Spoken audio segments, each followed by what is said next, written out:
তারাপীঠের মিটিং আছে, কিন্তু খালি মোরালে ওয়ানের লোক, আর ওখান থেকে দেখলাম বোলপুর থেকে লোক এলো, মুর্শিদাবাদ থেকে লোক এলো, ইলামবাজার থেকে লোক গেল। ওটা কিসের মিটিং ভাই? আমাদের প্রত্যেক বুথে এবারে গোলাপ ফুল থাকবে সুন্দরভাবে সাজিয়ে, আর মেরা জওয়ান মেরা শাসন। এক দফায় ভোট হবে, এটা কি তৃণমূল লাভবান হবে? এক দফায় ভোট কি অসুবিধা? ভালো তো, সাংবাদিকরা ভয় পাচ্ছে নাকি? তৃণমূল কতটা লাভবান? হ্যাঁ, তৃণমূল কতটা লাভবান হবে? আর সম্পূর্ণই লাভবান।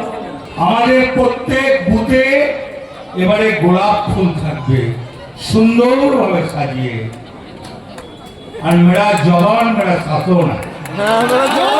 সোনার গহনায় গল্প বলে যাওয়া ভরত জুয়েলার্স অনুপম স্পর্শে।